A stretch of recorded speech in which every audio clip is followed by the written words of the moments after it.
राजकीय महाविद्यालय होडल में आज पद्मश्री से सम्मानित दिल्ली आईआईटी के प्रोफेसर डॉक्टर किरण सेठ ने अपनी यात्राओं के अनुभवों को राजकीय महाविद्यालय होडल के छात्र एवं छात्राओं के साथ साझा किया। प्रोफेसर डॉक्टर किरण सेठ जी का राजकीय महाविद्यालय के प्राध्यापक डॉक्टर सत्य प्रकाश ने स्वागत और सम्मान किया।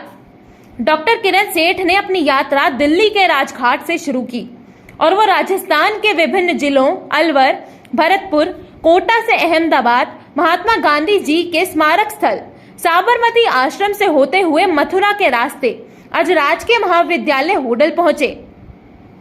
डॉक्टर किरण सेठ अपनी यात्रा साइकिल के माध्यम से कर रहे हैं। उन्होंने सभी स्टूडेंट्स को बताया कि साइकिल की यात्रा करने से मनुष्य का वजन तो कम होता ही है, साथ ही शरीर के अंदर बहुत सारी बीमारियों का नाश भी हो जाता है, जिससे हमारा शरीर एकदम फिट रहता है।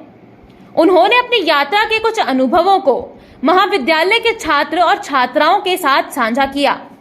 उन्होंने बताया कि कोई भी छात्र और छात्राएं अपने जीवन में सफलता प्राप्त कर सकती हैं।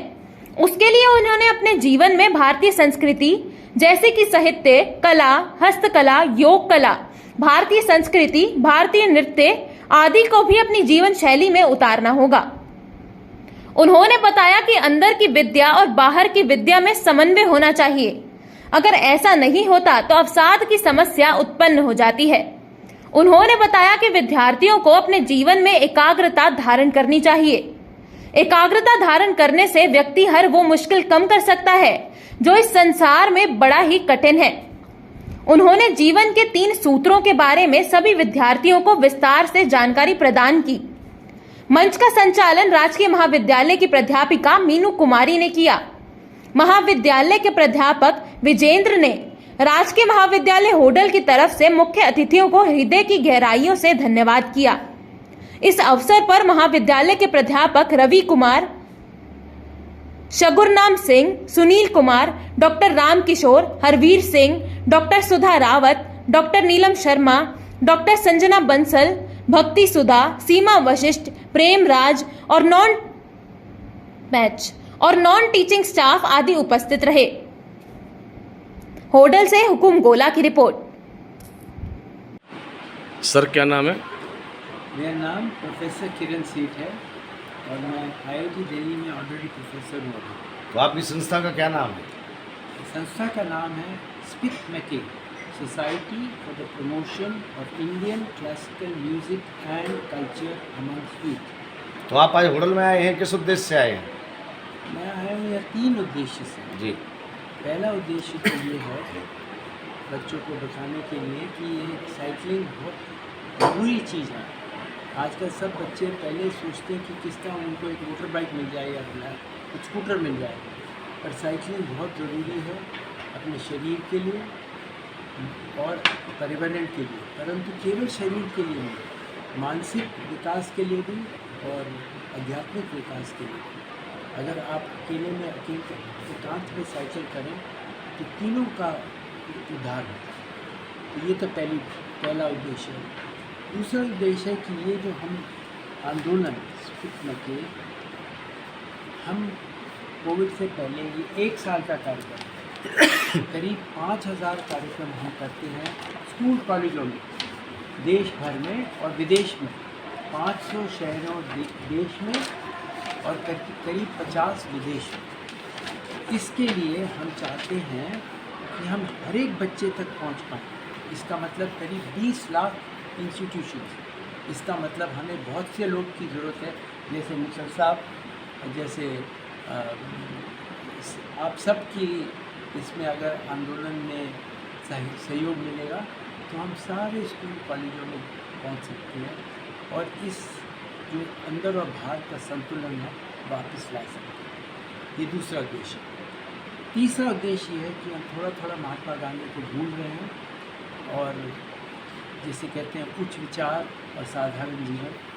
तो मैंने कहा मैं एक साधारण साइकिल लूँगा, कोई गियर नहीं है इसमें, 7500 में पूरी साइकिल सब कुछ लगा करके 3 सेट कपड़े के मैं 11 मार्च से निकला। और एक आजकल भाषण देने से नहीं होता है, बच्चे भाषण नहीं सुनना चाहते। अगर आप अपने एग्जाम्पल सेट करेंगे तभी वो सीखेंगे। तो मैंने एक गाड़ी में ये चीज़ें लेकर के अपने साथ सब कुछ ले जाता।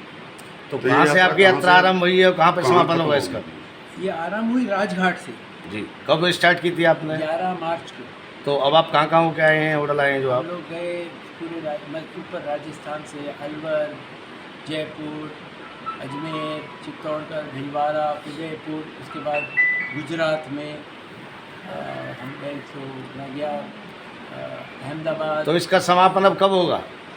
5 जून को विश्व पर्यावरण दिवस पे राजघाट पे फिर से राजघाट से साबरमती आश्रम गया, साबरमती आश्रम से वापस राजघाट आया। तो आपके साइकिल से ही अनुभव चलेंगे। क्या रहे आपके? साइकिल से ही चलेंगे। हाँ, साइकिल से आपके अनुभव क्या रहे सारी यात्रा के दौरान? बहुत से अनुभव हैं, क्या जी। बताएं क्या अनुभव है, क्या हम दे रहे हैं, क्या दे रहे हैं हम बच्चों को, मुझे समझ में आया। जहाँ छोटी छोटी जगहों में एक चीज़ खाली बच्चे देख रहे हैं, वो है वो टीवी, और टीवी में क्या दिखाया जा रहा है, क्या आपको तो पता है। तो हम कोई संस्कार नहीं दे रहे बच्चों को, जो हमारे पूर्वजों की जो चीज़ें कुछ नहीं पहुँचे। जहाँ छोटी छोटी जगहों में जो कहते हैं हाँ हाँ हमारी संस्कृति वहाँ लाइव है, ये सोचने किस तरह हम लोग दिल्ली तक पहुँचे, वैसे छोटी जगहों में अपनी जो इतनी अमूल्य संस्कृति है वो तो सब नाम के लिए हो गई। थोड़ी माफ़ी चाहता हूँ, पर नाम के लिए प्रणाम कर लिया, ये कर लिया, वो कर लिया, पर बहुत कम वो रह गया सच्चाई उसमें। तो, तो वो भी हम दिख सकेंगे तो पुरानी संस्कृति को वापस लाना भी आपका मेन एक उद्देश्य बहुत है। बड़ा। ये पुरानी संस्कृति देखिए क्या है, हम लोग कहते हैं पुरानी संस्कृति, पर मैं कह रहा हूँ इसका प्रैक्टिकल लाभ क्या है।